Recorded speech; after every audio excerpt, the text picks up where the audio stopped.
The Rays traded for a pitcher, and the Dbacks finally have a closer. We'll break it all down. Welcome into Fantasy Baseball today, and welcome to August. I am Frank Stampfl, joined by Scott White. Today on the show, we're going to break down a bunch more trades. Nick Pivetta finally had a chance to start, and he crushed it.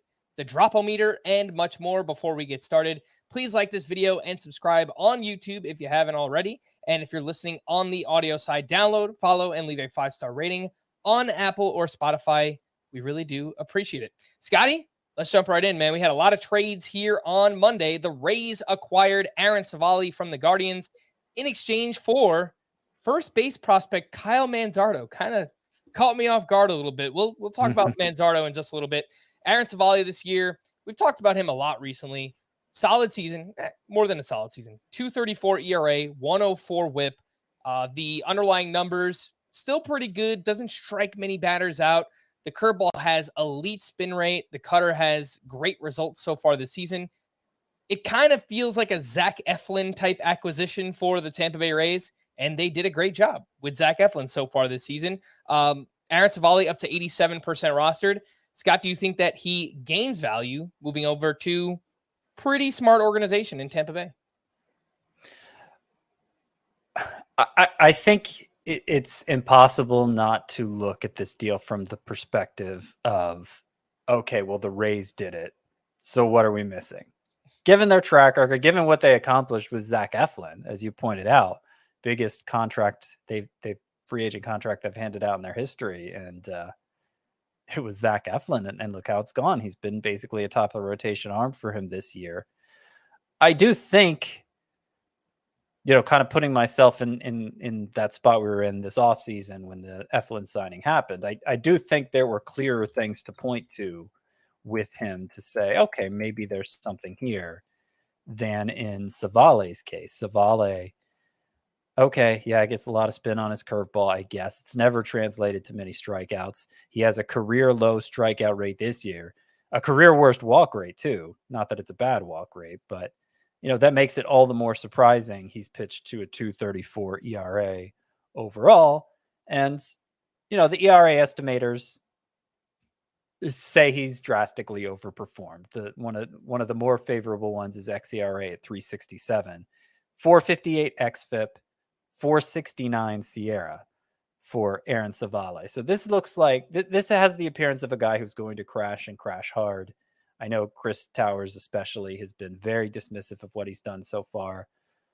I've been a little more open to it just because, we all have pitching staffs to fill out, and at least the guy goes deep into games, ride it for however long it lasts. But it's surprising to see the Rays of all teams buy into it and to give up the caliber of prospect that they gave up for him. That adds to the intrigue of this deal, because Kyle Manzardo is a big deal. As you said, we'll get into him in a minute, but it just feels to me like the sort of deal that a team like the Rays, 20 years ago, 15, 20 years ago, a team like the Rays would have duped a not as smart organization into making, right? Giving up a legitimate prospect for the pitcher with the 2.34 ERA, who obviously isn't that good. Yeah, I hear what you're saying. I think it's probably somewhere in the middle, right? I mean, you mentioned the Sierra and the xFIP for Aaron Civale. Is he going to pitch to, an ERA over 4 the rest of the way? It's probably like a, mid to high 3s, I think, if everything works out for him. Or, maybe the Rays kind of tinker with the pitch mix and they find a way to get more strikeouts out of Aaron Civale.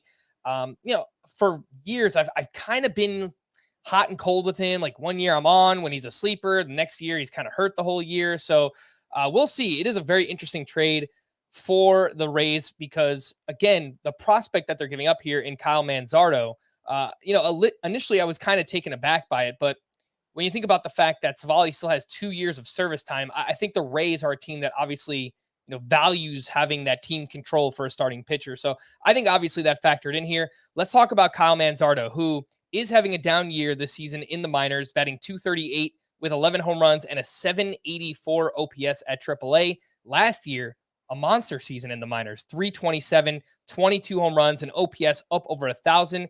That was across 2 different levels. He's currently on the minor league IL with a strain in his non-throwing shoulder.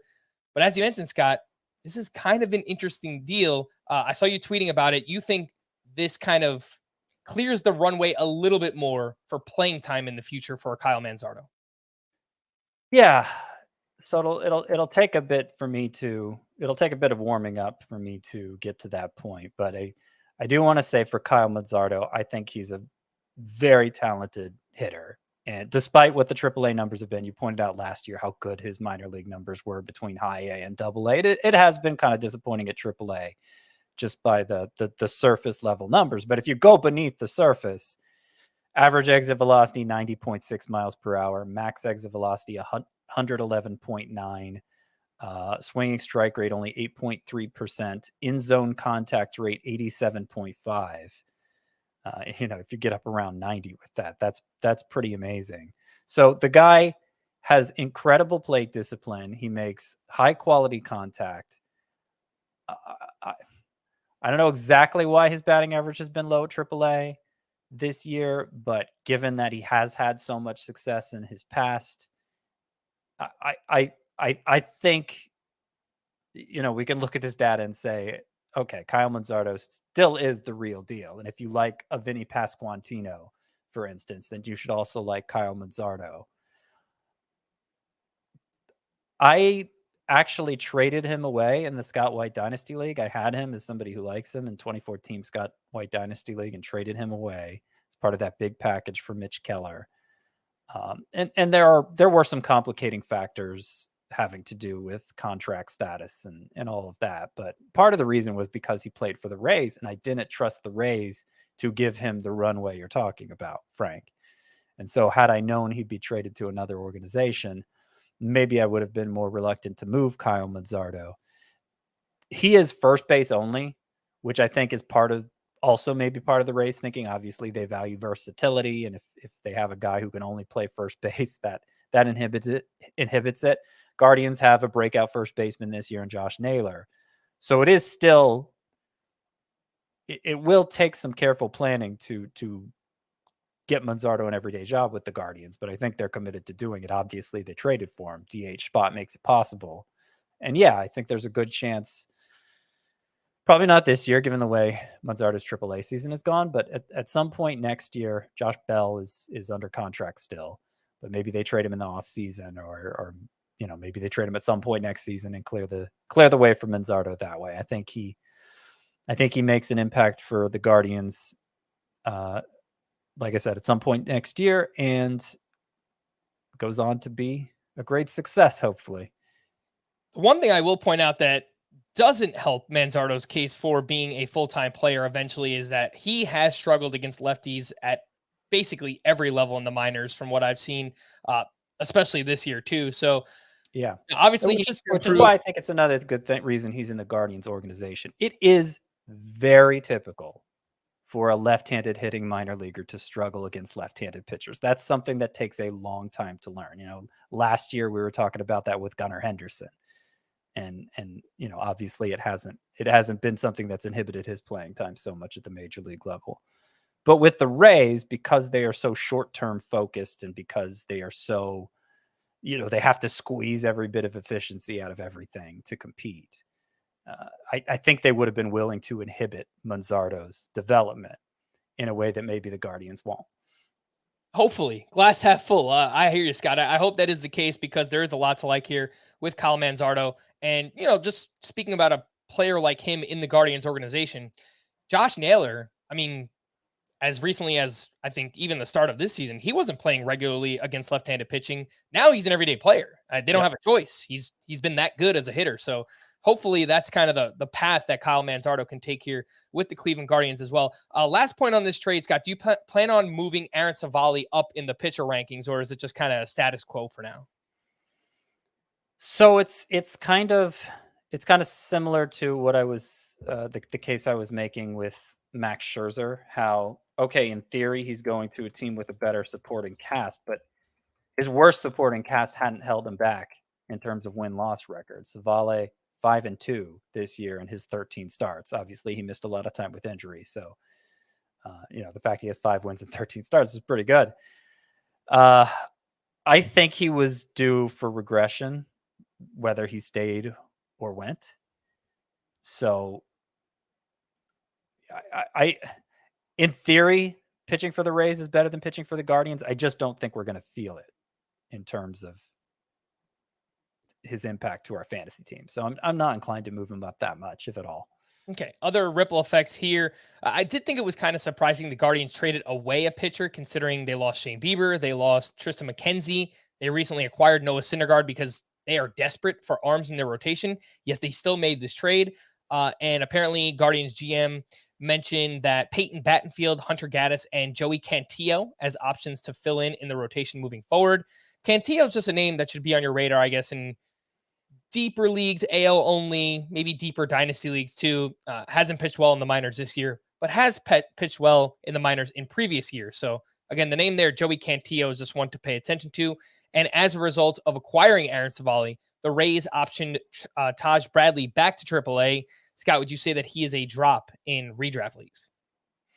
Yeah, I would say so. It depends to some extent on the depth. If you're in a 15-team league and you had to pay a third of your fab budget to pick it up, maybe you played a little more cautiously. But for the average fantasy user, 12-team leagues or less, I think you could do better with that spot than Bradley at this point. All right, enough on Aaron Civale. Let's slide over to the Dbacks, who finally have their closer. They acquired Paul Sewald in exchange for Josh Rojas and two prospects, Dominic Canzone and Ryan Bliss. Sewald, 33 years old, having another fine season, 293 ERA, 102 whip, 12.6 K per nine, 21 saves this season. That's tied for 11th in baseball. He has 52 total saves over the past 3 years. Also has one more year of team control. So barring something crazy happening this offseason, I'm guessing Paul Sewald will be the closer for the D-backs this year and next year, assuming he stays productive, obviously, as well. He also becomes available in NL-only leagues, Scott. We were talking about that beforehand. So that's a big boost if you have any fab left and you need saves. I think you're going to throw a lot of money at him. Mm-hmm. I don't really think this changes much to his value, right? What do you think about Sewald? No, I wouldn't think so. I mean, the Diamondbacks obviously acquired him to be their closer. That's a role that they've struggled to fill all year, bouncing from, gosh, who all's been in it? Andrew Chafin, Miguel Castro, Scott McGuff, Kevin Ginkel recently. They've gone to Scott McGuff more than once, trying him in that role. And I think he just got another save in extra innings too. Yeah, right. So, I mean, Sewald adds the stability they've been struggling to find all season and really rounds out their bullpen. Obviously, if Scott Service was willing to commit to him as a full-time closer, then you would have to think the Diamondbacks are going to do that too. Yeah.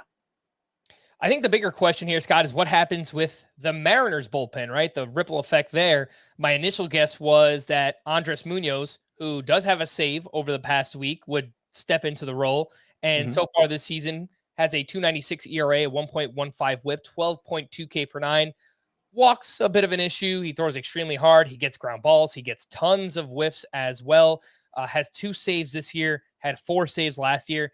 And it always just kind of felt like the Mariners were kind of grooming him to be the next closer of their team.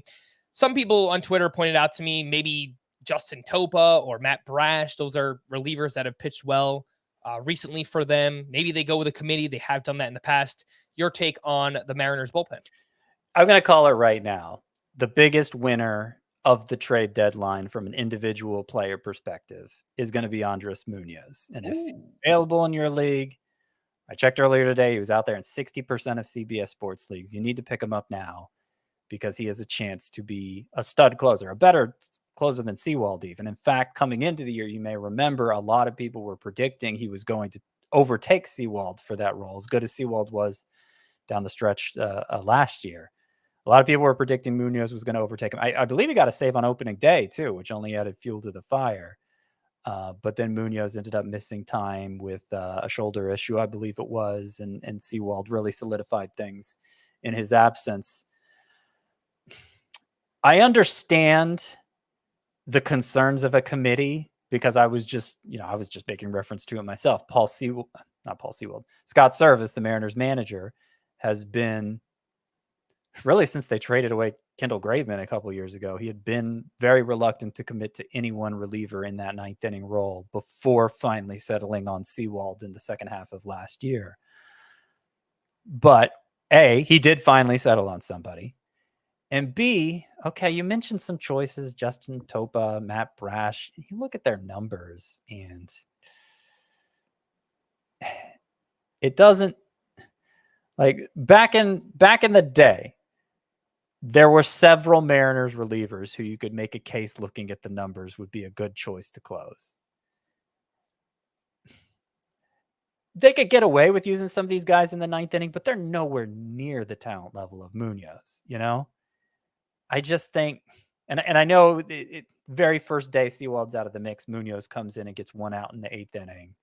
And then the save opportunity disappears in the ninth, so they go with somebody else in the ninth inning. Would they have stuck with Munoz for a 4-out save if that save chance didn't disappear? We'll never know. I think even if it takes a little, a week or two for Service to really wrap his head around the idea that Munoz is his closer, that eventually is what he's going to do. And over the final 2 months of the season, Munoz might be a top 10 closer in fantasy. It might be top 5 if the Mariners get a lot of save chances. The point is he gets a ton of strikeouts, throws 103 miles per hour, and or peaks at that anyway. And his introduction to the closer role has been a long time coming. He was touted as that even when he was back in the Padres organization as like a 21-year-old. Mm-hmm. Andres Munoz, as you mentioned, 45% rostered. So again, I mean, this is a must-add reliever if you need saves, if you're just playing a points league and you've been struggling to find a quality reliever all year. This is the guy, Andres Munoz. Scott, I moved him up to RP25 for now. I'm kind of hedging my bet because I don't know for sure that he's going to be the closer yet, but I moved him ahead of names like Will Smith, both Rangers' supposed closers. Will Smith, Aroldis Chapman, Clay Holmes, Kyle Finnegan, Jordan Hicks, Scott Barlow. The names he's just behind: Evan Phillips, Adbert Alzolay, Carlos Estevez. What do you think about that initial ranking there on Munoz? You have Carlos Estevez lower than I do. So that might confuse things a little bit. But I would say, I was getting a lot of questions about Will Smith, and I was saying, yeah, go ahead and drop Will Smith for Munoz if you have to. Uncertain situation there with Aroldis Chapman in the mix, and I question Will Smith's talent level anyway. That's fine. I would move him ahead of, who else did you mention there? I would move him ahead of Evan Phillips because Evan Phillips is, even if it doesn't go the way we want it to go with Munoz, he's going to be right in the same situation Phillips has been in all year, where he gets the majority of the team saves, but maybe not the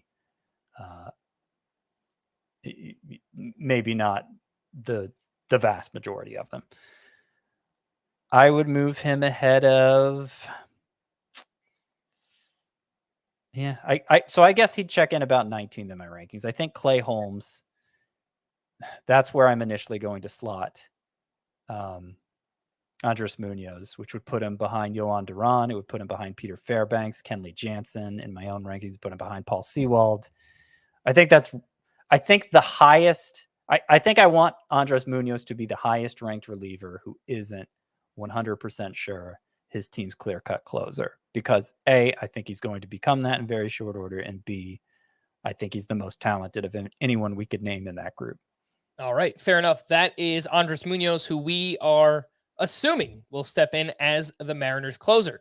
As for the return, quick mention on some of these players the Mariners got. Josh Rojas, we've seen him have value in the past. Last year, he hit 269 with 9 home runs and 23 steals. Canzone has been up the past few weeks for the Dbacks, and he was crushing it in the minors this year. Ryan Bliss is a 23-year-old shortstop prospect, second-round pick back in 2021. He's also having a great season in the minors, batting .332 with 13 homers, 35 steals, and a .947 OPS. And I saw some D-backs fans upset about how much they had to give up in this deal, most notably our buddy, the Welsh. I was texting with him. He was not a fan of how much the D-backs gave up here. Scott, can you see any of these players making an impact with the Mariners down the stretch? I mean, the Welsh knows a lot about prospects, so I don't want to undercut him by saying this, because I'm sure he pays especially close attention to Diamondbacks prospects. Both of these guys kind of came out of nowhere this year. And as we've talked about a lot over the past couple of years, the upper levels of the Diamondbacks system are especially hitter friendly. So you got a couple guys coming out of nowhere right when they reach the upper levels of the Diamondbacks system. I don't know. I mean, the raw data for Canzone, we have a lot more for him than for Bliss because he spent a lot more time at AAA this year. It looks pretty good, but he's a 25-year-old, again, who came out of nowhere, and he was having a minimal impact as kind of a platoon bat on the major league roster. And now they're going to a pretty tough hitting environment in Seattle. Ryan Bliss, for what it's worth, he's 5'6", so I don't have a lot of data on him, but I question how much power is actually there. I think given their ages and their prospect standing, I think it's unlikely either of those guys, Canzone or Bliss, becomes an everyday player in the major leagues. That doesn't mean they can't be a contributor in the majors. Canzone, as I said, was already getting platoon at bats for the Diamondbacks. But I don't think either one of these becomes a high priority option in a dynasty league. And, obviously sometimes surprise pop-up prospects happen in the upper minors and then they go on to have great careers. That can happen. But if you're asking me today, am I going to bet on that happening for either of these guys? I would say no.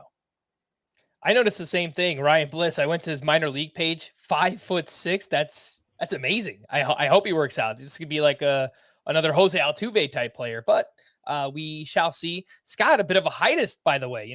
People don't know this. Scott's over 6 feet tall, and he's looking down on the small minor league players.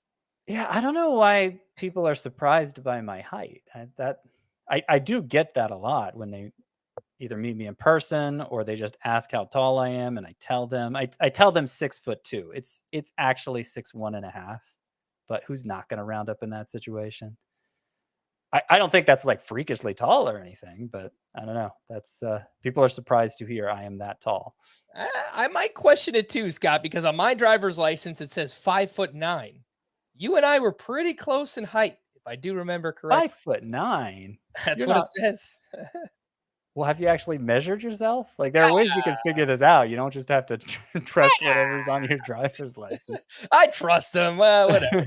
They don't measure you there. They just ask you how tall you are. Yeah, I don't know. It's 5'9", 5'10", something like that. Pretty average, if we're being honest. Let's talk about the Cubs. They acquired Jeimer Candelario from the Nationals for two prospects, DJ Hers and Kevin Made. And Candelario having a strong season, 258 batting average, 16 home runs, 6 steals, and an 823 OPS, which ranks 6th among qualified third basemen in the season.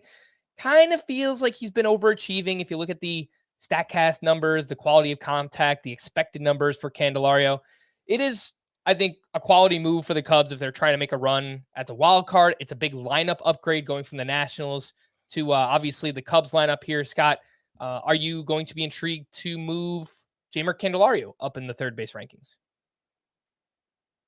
I don't see any reason to do that. I mean, to this point, it's surprising.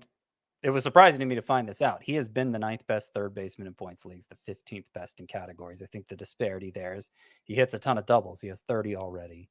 Wow. And a pretty good plate discipline too. So he is better suited for points leagues, and it shows that given he's been a top 10 player at that position, that's been surprisingly deep this year. A lot of that's because he stayed healthy. I think if you look at per game production as opposed to overall production, it might be different. But even so, he's been a quality player in fantasy this year. Arguably having a career year if you toss out the short 2020 season. Data doesn't really back it up. I think sort of like with Civale, we're kind of waiting for the regression to the mean here to set in. And so the fact it hasn't really happened yet, well, now he's going to the Cubs. If we still expect it to happen, it's going to look like going to the Cubs is what brought him down. But I don't think that's really going to be it. I don't think, like, I expect Candelario to get worse from here, but it has nothing to do with him going to the Cubs. Meanwhile, Patrick Wisdom, anyone else who is playing third base for them is obviously out of the running in fantasy. Yeah. You mentioned Candelario was 8th in points leagues? 9th in points league. So he's averaging 3.1 fantasy points per game. That's tied for 11th with Nolan Arenado and Manny Machado. That's even better than I thought. But yeah, yeah, tied with Arenado. Wow. It's a great season. Great season so far for Candelario. Kind of feels like a better real life move for the Cubs than it does feel for fantasy, I guess, with Jeimer Candelario. A couple other smaller trades. The Brewers acquired Mark Hanna from the Mets in exchange for Justin Jarvis. And it seems like Hanna could move around, maybe DH, outfield, some first base, maybe against left-handed pitching as well. But what I'm more interested in here, Scott, is the possibility of Ronnie Mauricio now getting a chance to play for the New York Mets. And who knows, maybe by Tuesday afternoon, they trade away Tommy Pham as well. If that happens, then I think sometime in the near future, we're likely to see Mauricio up with the Mets. I mean, I've been calling for it to happen for months now. He's been in and out of the 5 on the verge in my prospects report. So, yeah, if the Mets are doing a teardown here, I imagine that's going to open the door for Mauricio. Now, do they, considering it's August now, do they do the thing that we saw the Diamondbacks do with Corbin Carroll and the Orioles do with Gunnar Henderson last year, where they waited till very late in August so that they didn't burn rookie eligibility, so that they'd have a chance at maybe scoring a draft pick if that player won Rookie of the Year next year? There hasn't been as much talk about that. There hasn't been as much hesitance to promote prospects as I imagined there'd be because of that rule this year. Teams have been very aggressively promoting prospects, as aggressively as any year I can remember, frankly. But now that we're in August, you could see them wanting to delay that just a few weeks if they've already decided they're out of it. Some other lesser moves. The Dbacks acquired Jace Peterson in exchange for Chad Patrick. Peterson likely a bench utility bat for the Diamondbacks. The Giants acquired AJ Pollock and Mark Mathias from the Mariners.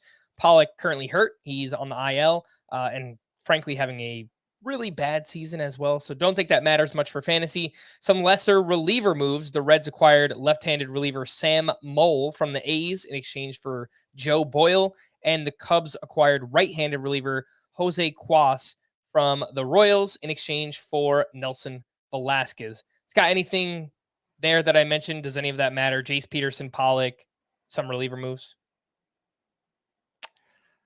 I would be struggling to come up with a reason why it mattered. All right. So again, the big trades of the day: Civale over to the Rays in exchange for Kyle Manzardo, and Paul Sewald heading to the Diamondbacks, where he will be their closer. Let's take our first break, and when we return, oh my goodness gracious, we'll recap the rest of Monday's action here on Fantasy Baseball Today. 3-on-3 action is like overtime all the time. Don't miss a shot. 3 Ice on CBS Sports Network. Welcome back, and a quick reminder to follow all of us on Twitter. You can follow Scott at CBS Scott White. You can follow me at Roto_Frank, and you can follow the FBT account at FBT Pod, although I guess I have to call it X now instead of Twitter because this whole new rebrand. Every time I look for Twitter on the top of my desktop, Scott, on the little tabs, I look for the little bird somewhere and I can't find it, and it's confusing me. And then I got the X now. I mean, it's as much the change in color scheme now that it's a white X on a black background as opposed to that light blue color that it used to be. But I'm not actually hearing anybody call it X. So my own personal rule for this is if it catches on, and I'll start calling it X. But until it catches on, like, I'm just going to call it what everybody else calls it, which is Twitter. Yeah. I think there's probably a more higher likelihood that it becomes Twitter X or something like that, but whatever. The point is to follow us again at FBT Pod. We tweet out all the links to the live streams, the audio podcast, and some short videos we've been producing lately as well. Reminder that we have a trade deadline live special Tuesday when you're listening to this at 6:30 p.m. Eastern time on YouTube. The audio will also be dropped in your podcast feed. The trade deadline is at 6. Our live special is at 6:30 p.m. Eastern time. Let's get into the players of the night. Oh my goodness gracious. Wow, those Yankees, by the way. Woof. Scott, player of the night. Who you got? My player of the night is Nick Pivetta. Yeah. Who you mentioned at the top of the show, finally got an actual genuine start, not a bulk relief appearance where he goes the distance of a starter. He was in facing the top of the Mariners lineup, made it 7 innings, allowed just 2 runs, 4 total base runners, struck out 10. That's really good. That's really good. And now in his last 7 appearances, again, most of them bulk relief appearances, Nick Pivetta has a 2.01 ERA, a 0.70 whip, and 14.4 K per 9. So obviously the 7-inning outing was the longest during that stretch. The second longest during that stretch was a 6-inning outing in which he allowed no hits and struck out 13. We were inclined to dismiss that then, in part because it came against the Athletics. And okay, the Mariners lineup isn't so great either. But now, during a stretch where he's thoroughly dominated, Nick Pivetta, he's now had 2 outings that were clear starter length outings, 6 and 7 innings. And he was utterly dominant in those 2. So you can't just dismiss this as, oh, well, he's doing it over a short stint. So, he's able to air it out a little more, whatever you want to say. Like between those 2, 25 strikeouts in 13 innings and 4 total hits allowed in those 14. I mean, I wish I understood what was going on with him a little better. I will say that during this time, his fastball velocity has been up some. It's been up like close to a mile per hour. So maybe that's just bringing it all together for him.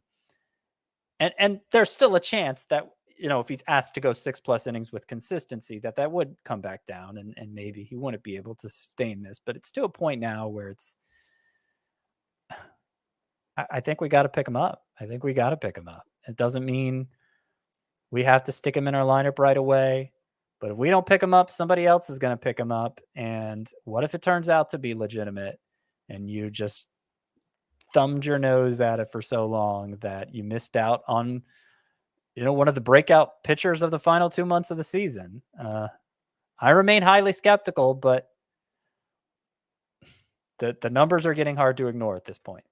And people are already picking him up, Scott, because I just went to go check who was the most added starting pitcher this weekend. I was going to compare that player to Nick Pivetta. Well, guess who it is? It's Nick Pivetta. He is the most added pitcher on CBS this past weekend. He's up to 57% rostered. So still out there in a lot of leagues. He does have RPL eligibility as well. So if you play in a points league, that's an added element there, added incentive to pick him up. The name I think is a good comparison is Seth Lugo, who just turned in another quality start, a 7-inning quality start. He allowed 2 earned runs, 9 strikeouts in Coors Field, 16 swinging strikes on 104 pitches. Seth Lugo has just been solid, rock solid all season. 3.54 ERA, 1.19 whip, right around a strikeout per inning, lots of ground balls, 73% rostered. Last week, I think I was on with just Chris that day, but I think Seth Lugo is the most under-rostered pitcher on CBS. He's just been so consistent. And so the question is, who would you rather have, Scott, Lugo or Pivetta? I think there might be more upside with Pivetta, but maybe more downside. I prefer Lugo. Oh, yeah. No, I think that's perfectly stated. Pivetta is the swing for the fences pickup, but the very likely to end up with nothing pickup. Well, Lugo, probably going to be a reliable streamer for you.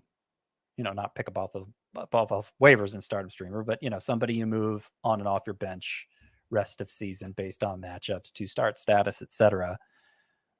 Because I think it's a hardy skill set where he's going to limit damage with ground balls. He's going to throw a ton of strikes, work deep into games, and just avoid the big innings well. And decent swing and miss potential with that curveball, especially for Seth Lugo.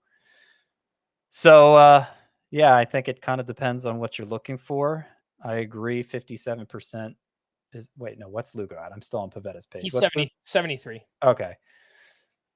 Yeah, I mean, he was my number 3 sleeper pitcher for this week was Lugo, and that was even though there was a start at Colorado, which he obviously came through in.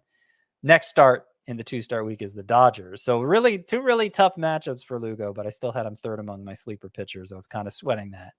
So far, so good, though. Yep, indeed. Another good start there for Lugo. It's close. We like both. It sounds like we both prefer Seth Lugo there over Nick Pivetta. Oh my goodness gracious, for me is Marcus Stroman, who is struggling right now. He allowed 6 runs over just 3 innings pitched, and he was removed from a start on June 25th with a blister.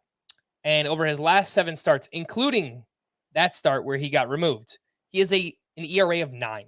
9 on the nose, 1.93 whip during that time. Still right around a strikeout per inning, but a ton of walks, ton of hard contact. Swinging strike rate just around 8%. So it's not like he's getting whiffs. They're putting the balls in play and they're hitting them pretty hard. It could just be natural regression. Maybe I'm making an excuse for Stroman, but he was just so good early on in the season. It kind of feels like maybe he's battling something right now. Still 97% rostered, Scott. I had this for later on, but let's just do it now. Drop-o-meter. Marcus Stroman, 1 to 10. Where are you at?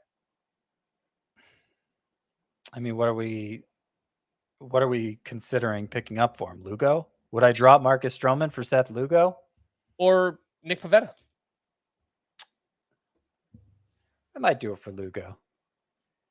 You know, it depends how deep the league is, but if you get in a deep enough league, Lugo's probably not even an option for you to pick up. So, yeah, it's probably just the shallower leagues we're speaking to. And look, the glob comes for us all, unless you're just a top shelf pitching talent, which Stroman isn't. We have a long track record suggesting otherwise. The whiff rates are pedestrian. He does well for stretches because he puts the ball on the ground a lot, but he's not anywhere close to that top tier of pitcher that's going to distinguish himself from the glob. So the fact that he was so reliable for so long, I think was really the exception to the rule this year, the rule of the glob. And so it's a lot of regression hitting at once. It may not be entirely mathematical. There may be something having to do with mechanics or grip or whatever. But the point is, every pitcher has issues that pop up from time to time like that during the year. And the uber talented ones can continue to pitch very well in spite of it. People in Stroman's class can't. So I think Stroman and Lugo are both part of the glob. And so if you want to swap one out for the other, I think that's fine.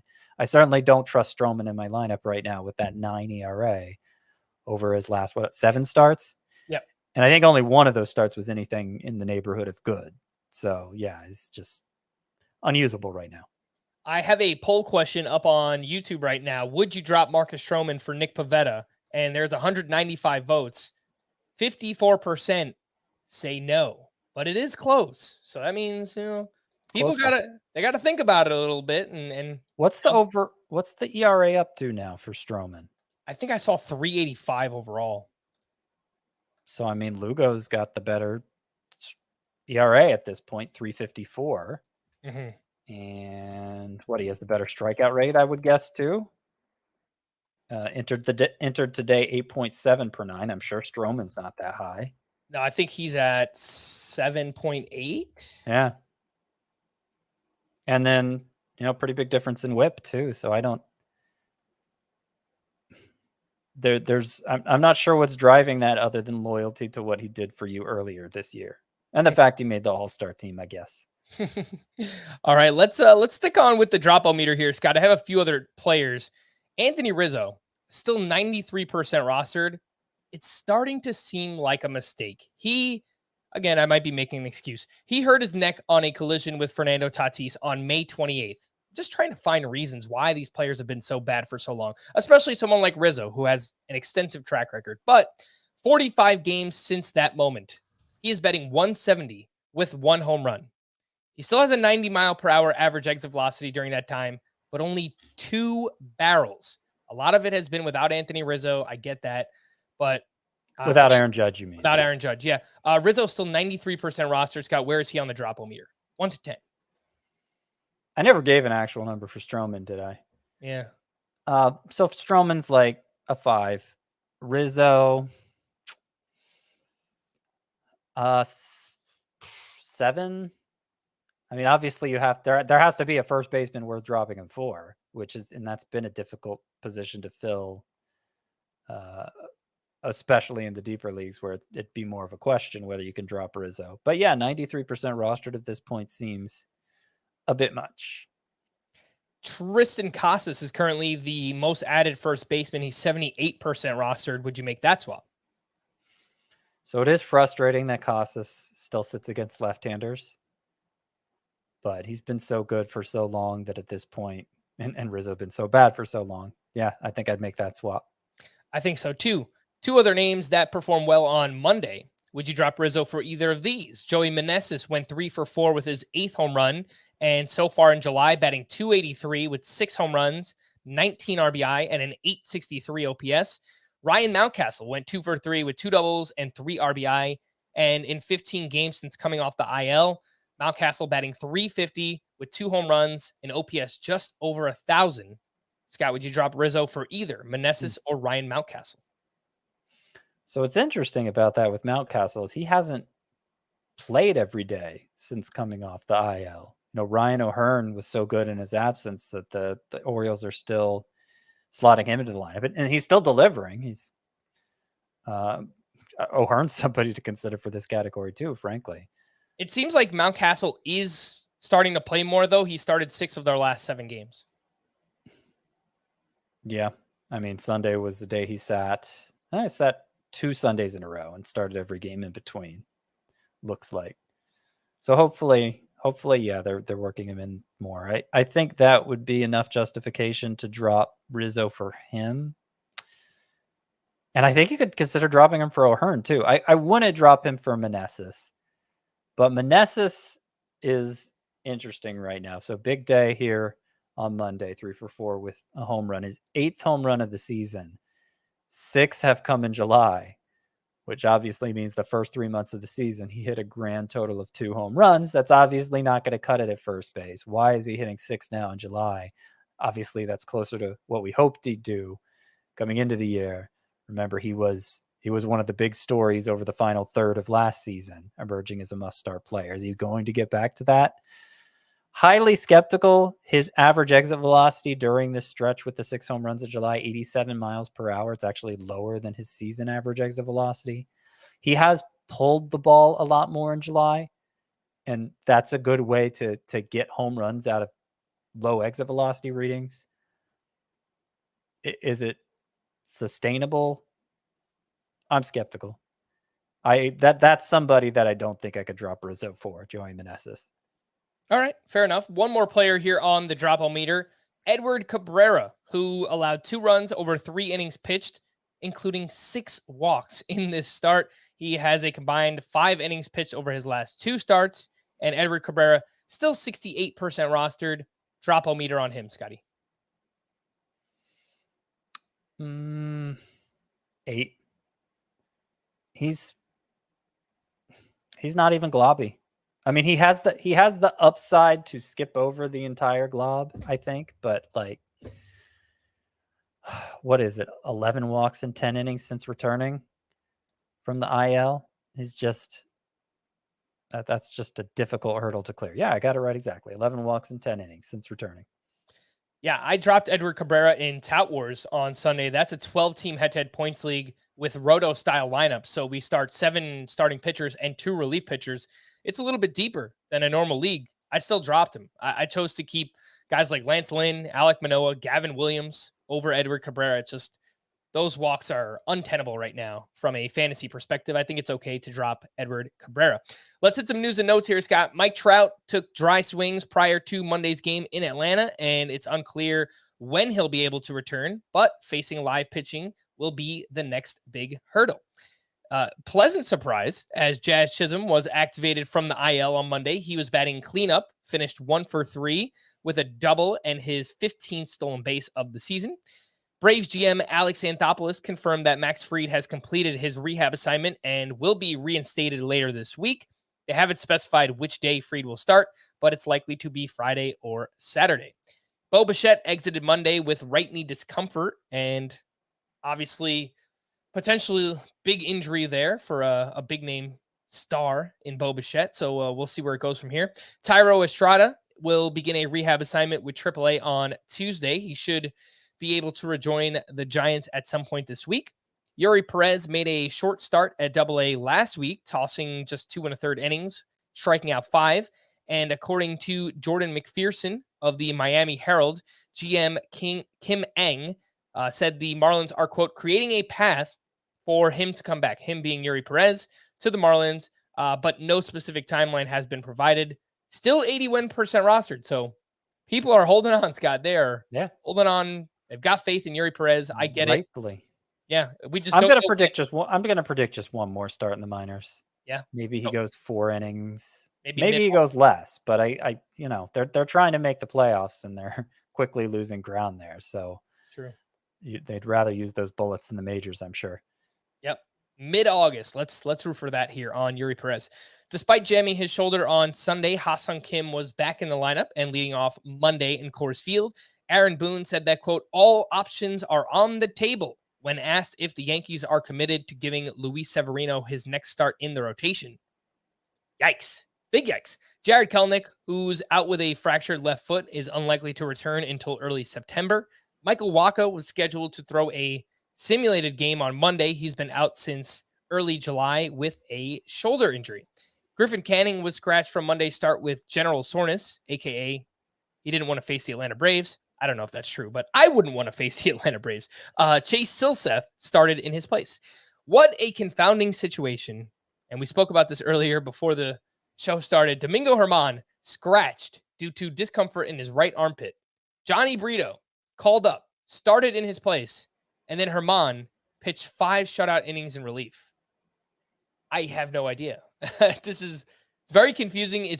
Maybe it was gamesmanship, or maybe the Yankees had a trade in place that fell through, or they just have no idea what they're doing. So you don't actually buy the story that he had pain in his armpit and was sent to see a doctor. And so why would he throw 5 innings on the same day, though? It makes no sense. Maybe the doctor said you're fine. Stop worrying. I don't think it works that way. No, I don't think so, but I don't know. I've never had a doctor tell you that? I probably have, I guess. But I'm also not a professional athlete yet. So okay. You're a conspiracy theorist. Very much so. You're saying here. All right. Especially when it comes to the Yankees. All the conspiracies. Brendan Rodgers was reinstated Monday, batting 5th as the DH for the Rockies. He is 11% rostered. Any interest in Brendan Rodgers? Maybe in deeper leagues. Maybe in deeper leagues. I'm off the Brendan Rodgers bandwagon after years of leading it. Fool me once. He had his chance last year. Pretty much full health from start to finish, and the power was not what I wanted it to be. So I'm not. I don't have especially high hopes for him. And there's plenty of other options at second base. Plenty of fish in the sea. Charlie Blackmon will begin a rehab assignment at AAA on Tuesday. He's been out since June 11th with a fractured right hand. Drew Smyly is scheduled to start Wednesday against the Reds at Wrigley Field. Mike Yastrzemski was placed on the IL with a left hamstring strain. Brandon Bielak optioned to AAA, which makes it seem like Jose Urquidy will be activated soon for the Astros. He is 56% rostered. Scott, any interest in Jose Urquidy? He could be Civale-like. I'm not saying like 2.34 ERA Civale-like. I'm trying to avoid using the word glob again. But yes, Urquidy could be a part of the block. He especially since he pitches for such a good team, he's capable of going 6 and 7 innings with consistently, and on a good team that might earn him enough wins that he's worth having around. But I don't think he'll be any better than that.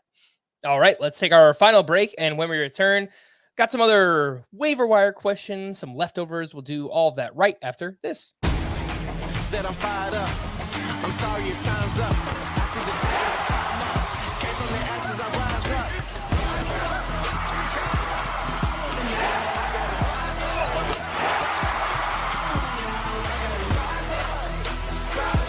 I welcome back, and we've got 10 minutes left. Rapid fire, waiver wire pitchers. We already spoke about Seth Lugo. Kyle Gibson turns in his third straight quality start. He was at the Blue Jays, 6 innings, 1 run, 5 strikeouts with 12 swinging strikes there. Noah Syndergaard, solid in his Guardians debut at the Astros, 5 1/3 innings, 1 run allowed, 0 strikeouts, no surprise there. Velocity was up across the board. I thought it was mildly interesting. Ryan Nelson turned in a quality start at the Giants, 6 2/3 innings, 2 runs, 3 walks to 1 strikeout. Blah. Scott, anything here on Nelson, Syndergaard, Kyle Gibson? So not much interest in Syndergaard or Nelson. I think the most notable stat from Syndergaard's debut with the Guardians is the 0 strikeouts in 5 1/3 innings. Regardless of the velocity being higher, he still wasn't missing bats like Syndergaard would need to be a success, I think. The last 2 years have shown. Gibson just continues to deliver these quality starts. What's a different word than quality? Because quality start means something specific. Like, they've been better than quality recently. And yet it's the same story with him as with so many pitchers, where if you look at the game log, you see a lot of starts like this, more than not. Yet he has a 4.53 ERA. Yeah. Because when it goes bad, it goes really bad and skews the stat line. And that's what the glob is all about, Frank. People think it's all just a big joke. No, there is a point to it, and it's that the vast majority of the pitcher pool is exactly like this, where the final numbers aren't going to get you that excited, but can they do useful things for you on a start-to-start basis? And I think Gibson has answered that question in the affirmative. Brace yourself. The complaints are coming, Scott. The tweets are coming. It's really just that one guy. You know, I tweeted something about the glob today. It got 1 million likes. It was my most liked tweet ever, basically. 1 million. I love it. Let's get into the waiver wire hitters and comparing some players in this, range of roster percentage ownership. And Brandon Lau. We keep talking about him because all he does is keep hitting home runs. 1 for 4 with his 14th homer. He has 4 home runs in his past 6 games. He's up to 73% rostered. Scott, who would you rather have, Brandon Lau or Trevor Story, who could be back on Friday? Gotta say Lau, because he's doing it now. Didn't mean for that to rhyme. But Story, I mean, look, he has a lot of upside. What I'm interested in finding out with Story is, and we won't know this until the season's over, probably,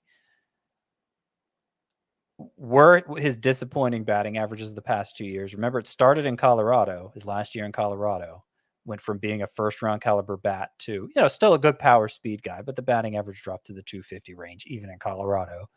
And then his first year with the Red Sox, it was even lower. Fenway Park, another really good BABIP park. So, it seemed like Story was on the decline. And then he has UCL damage. And didn't have full-blown Tommy John, had an internal bracing procedure, which is why he's coming back now. But can he recapture that pre-2021 form where he was, basically a first-round pick in fantasy every year? I'm not saying he can, but he's pretty young still. He's 30? So it was if it was a decline for him, it was a premature decline. It's conceivable to me that it may have been health related, given the nature of the specific injury he was having corrected. So something to monitor. But yeah, for now, I would take Lau over Story, while acknowledging Story has a lot of upside. I think you might be on to something here, Scott, because I am seeing that on May 29th of 2021, which was the start of the decline for Trevor Story, went on the IL with right elbow inflammation. Might be something that was affecting Story for quite some time here. So we shall see. Maybe it's not even this year. Maybe he's a player to buy for next season. He's, full off season, completely healthy, and just something to remember moving forward with Trevor Story. Two names that are rostered in more leagues than Brandon Lau, who I don't really know why. Maybe these people are just not paying attention anymore. But Jake Cronenworth and Jeff McNeil, both 76% rostered. Those guys Get him out of there. They've been bad all season. So yeah, if you I'm have not even sure how Cronenworth's getting playing time with the way Ha-Sung Kim has taken off. Cronenworth's been playing first. They just have no depth, Scott. They have, they're four awesome players in Machado, Tatis, Bogarts, and Ha-Sung Kim. But then if you look at the back half of that lineup, it is bad. Yeah, Cronenworth's been their first baseman all season. I don't know what I was thinking. Yeah. Started 81 games there. Okay, so that's how he's playing. But they didn't expect Cronenworth to be bad, to in fairness. Mm-hmm. I didn't expect him to be bad. He's been bad. Time to move on. Yes. Time to get going. Drop him and McNeil for Brandon Lau. The next name up here, Christian Encarnacion Strand, went 2 for 4 with a double, a run, and an RBI. He had 3 hard hits in this game, 2 of those over 106 exit velocity. And this is our first check-in. We haven't talked about him much recently. He hasn't done much recently. Batting .244 with 1 home run, .636 OPS in 13 games. Obviously a very small sample size. Scott, your initial takeaways from CES and whether or not he should still be 73% rostered. Yeah, I think that's fine. He hasn't earned more than that, but he's still earned. He's playing enough after what he did in the minors to earn a longer look than this. And both of his hits today were hit over 106 miles per hour, so it was high quality contact. The strikeout rate has been fine, but mostly it's just such a small sample. There are no conclusions to draw from it. And so I'm gonna give Encarnacion Strand more time as long as I've waited for him. 2 potential utility options for your fantasy team. They have tons of eligibility. Who would you rather have, Scott? Luis Rengifo went 2 for 4 with his 10th home run. He's led off 9 straight games for the Angels and having a very big July. Or Wilmer Flores, who homered once again, his 14th of the season, his 6th home run of July. Again, they're both hot right now. Who would you rather have on your team just to kind of move around? Rengifo, Wilmer Flores? Flores has had one of the biggest Julys of any player in baseball, and there's a long enough track record there that we know it's not going to last, but he's getting everyday at bats for the Giants right now, can play anywhere. Yeah, Rengifo's hot too, but he's playing mostly second base. I imagine Brandon Drury's going to take over that position most days once he comes off the IL. So I think Flores' playing time is more likely to last, and I think he's just better anyway. Mm-hmm. I was looking at this yesterday, wondering if there's a way for Rengifo to stick around. I was trying to pick him up in a few leagues. It actually didn't work, but Roster Resource has Mike Moustakas at third base right now. So I guess they, in theory, could play Drury at third or Rengifo at third and keep both of those guys in the lineup. It'll probably just be whoever's hottest at the time, right? So I think if Rengifo's hitting, he'll probably stick around. But I mean, Moustakas has been better than I thought he'd be for the Angels. And it's not like Anthony Rendon is out for the season. So there's a chance he could return and disrupt things further. Also true. Let's get into some leftovers here. Some hitters. Wander Franco went 1 for 4 with his 13th home run, and he is just another day we'll just try to evaluate Wander Franco because his season is just so interesting. He got off to that awesome start, but he's batting .202 in the month of July. I don't really know what to make of Wander Franco, so we'll talk about it another day, but interesting player. Isaac Paredes went 2 for 3 with his 21st home run, and I called him a sell high during the All-Star break. Maybe I'm wrong because he has 8 home runs in the month of July. His plate discipline is really strong. His quality of contact is so bad. It does not profile as a power hitter. Nope, at all. But he seems to kind of succeed in spite of that, Scott. So I don't know. Yeah, I mean, he does the thing I was talking about with Meneses. Meneses has been doing it at least in July, where dead pull hitter.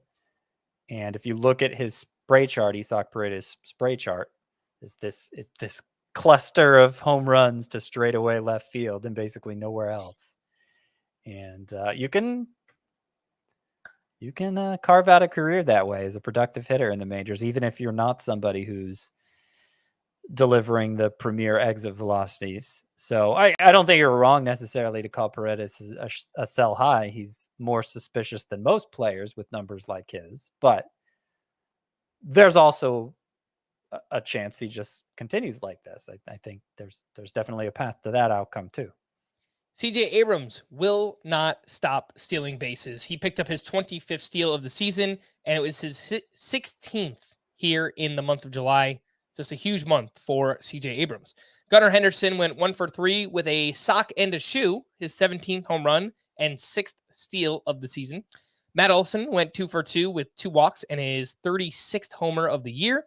Somebody in the YouTube comments yelled at me yesterday for not talking about Austin Riley. So yes, I will mention he is having an amazing month. He's batting .287 with 9 home runs and a .961 OPS, crushing the ball. 93.7 average exit velocity, 21% barrel rate for the month. Both elite marks, but the analysis kind of ends there, Scott. We were waiting for Austin Riley to turn it on, and that's exactly what he's done. And I pointed out last July he did like half of his damage last season in July as well, hitting 423 with 11 home runs that month. So July is his time. When it gets hot, so does Austin Riley. Yeah, I mean, this July is kind of a disappointment by comparison. So remember, on June 30th of next year, trade for Austin Riley in your fantasy leagues. Jose Altuve and Yordan Alvarez both seem healthy because Altuve went 1 for 2 with 3 walks and 2 steals. He's got 7 home runs and 7 steals in 37 games. That is a 28 home run, 28 steal pace over 150. So I hope he could stay healthy. I think he'll be an elite player rest of season. But it just makes me sad, Scott, because we were very excited to draft Altuve this year. I think he would have had a monster year if he didn't get hurt in the WBC and then he got hurt again once he came back. It's kind of frustrating, but you sound like one of those fantasy baseball casuals, Frank, talking about this season in the past tense. We have 1/3 of the season to go. Okay. There is so much baseball ahead of us still. True. Jose Altuve can still have an amazing season. It's not over. I hear Not you. even close. But I also did a few early drafts where I took Altuve in like the 3rd round. So it kind of hurt me that, I missed out on that early season production. Alvarez, by the way, went 1 for 3 with his 19th home run of the season and his 2nd in 5 games since returning from the IL. A few pitching performances worth mentioning. Tyler Glasnow is on quite a run. He was at the Yankees. He went 7 innings. He allowed just 1 run with 8 strikeouts and 17 swinging strikes. Corbin Burns has turned in his 6th straight quality start. He was at the Nationals, 6 innings, 2 runs, 5 strikeouts there. Charlie Morton looked like might be a rough outing for him, and then he turned it around, turned in a quality start up against the Angels, 6 innings, 3 runs, 8 strikeouts, and 23 swinging strikes, which tied a career high for Charlie Morton. Scott, anything on those 3? Glasnow, Burns, Morton. Did you give the numbers for Glasnow recently? Because they're worth giving. Not anything particular. Last 7 starts, 2.08 ERA, 0.90 WHIP, 13.1 K per 9. Stud. And this was his 3rd straight start going 7 innings. So he's giving you volume too, in a way we've always wanted him to. And just looks like he's going to be an ace for you down the stretch if he can stay healthy. But 2 months to go, I'd bet on him doing that. I hope so. There's not much time left, Frank. I don't know. Hopefully nobody's told you otherwise. There really isn't much time left. I just stressed that myself. Tyler Glasnow, I moved him inside of my top 12 starting pitchers, and I would advise you to do the same thing, Scott, because he is awesome. A couple other names worth mentioning here. JP France, another solid start, 7 innings, 2 runs, 6 strikeouts up against the Guardians. Taijuan Walker leads baseball with 12 wins. How? Why? He has a 3.99 ERA and a 1.27 WHIP, but he did throw another quality start here at the Marlins. And Andrew Abbott is human. He allowed 4 runs over 3 1/3 innings. Anything on those 3? Abbott, Walker, and JP France. Why does Taijuan Walker lead the majors in wins? That's the power of the glob. If you can just go 6 innings, doesn't guarantee you're going to get a lot of wins, but at least gives you a chance of that.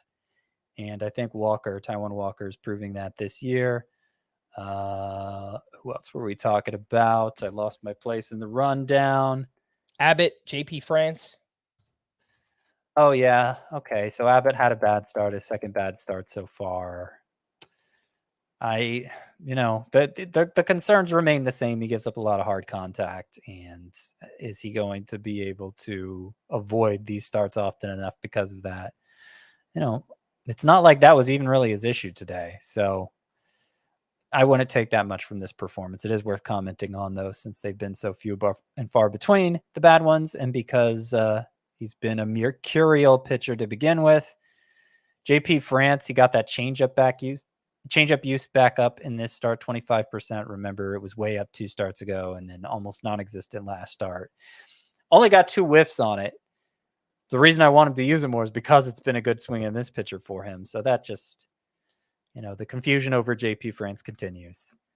And I will leave it at that. All righty. Let's get into the call to the bullpen. And what do we have here? The Phillies, Craig Kimbrell picked up his 18th save. The Nationals, Kyle Finnegan struck out 1 for his 15th save. 43% rostered. If you're out there looking for saves, though, we clearly prefer Andres Munoz over Kyle Finnegan. For the Orioles, Felix Bautista recorded the final 5 outs for his 29th save. For the Angels, with Carlos Estevez unavailable, Ronaldo Lopez got the final 5 outs for his 5th save. And I assume this was just because Estevez pitched 2 innings on Sunday, right? That's the only reason? Yeah, I would have to think so. Not going to normally come back from 2 inning stints. Carlos Estevez, I was pointing out I thought you had him too low. He has a 1.88 ERA this year. He's been very reliable. The whip is high because the walks are high, but, gets a lot of strikeouts too. I don't see why the Angels would make a change there, especially to somebody like Lopez. I might have him too low, Scott. You might be right about that one. For the Reds, Alexis Diaz pitched a clean 9th for his 32nd save, now leads all of baseball, surpassing Camilo Doval. For the Astros, Ryan Presley struck out 1 for his 25th save.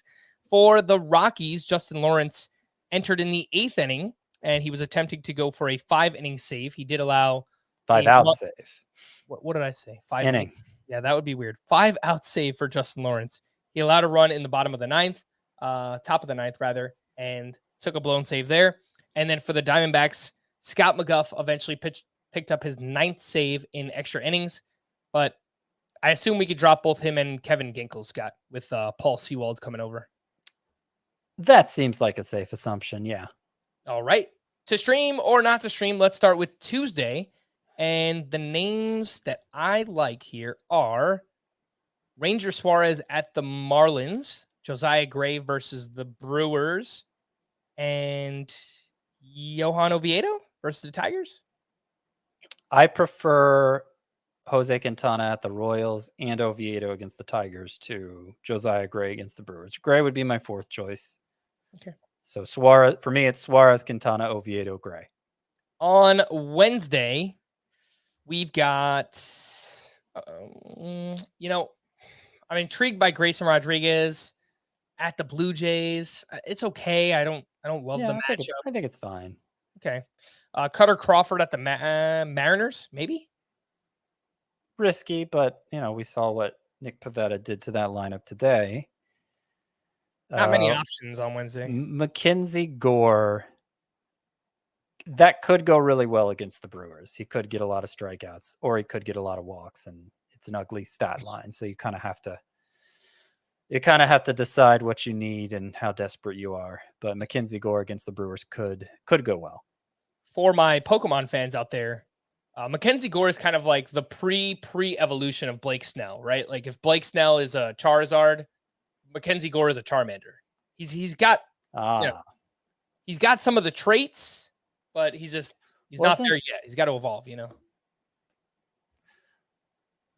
So I watched a little bit of the cartoon back in the day. I don't know how familiar with you. Of course, you're familiar with the cartoon. It was more for your age. Very familiar. So Charizard, if I remember, he evolves from Charmander to Charizard kind of too quickly and never listens to Ash. Right? Ash has he like doesn't obey Ash's commands and ends up like he's like it's like a Daenerys Targaryen situation. He's just like burning everything up. Yeah, that's what happens in the show. Yeah. Yeah. So that kind of feels more like Gore. Like he's not going to follow any instruction. He's just going to do something, and maybe he burns up something good. Maybe he burns up something you really don't want him to burn up. Yeah, like your ERA. Hopefully that's not the case here on Wednesday. We're going to wrap there. For Scott, I am Frank. Thanks as always for tuning in to Fantasy Baseball today. Please make sure to follow and leave a 5-star rating on Apple or Spotify, and we'll be back again tomorrow at 6:30 Eastern time with a trade deadline live special, and then again later on Tuesday night. We'll see you then. Bye-bye.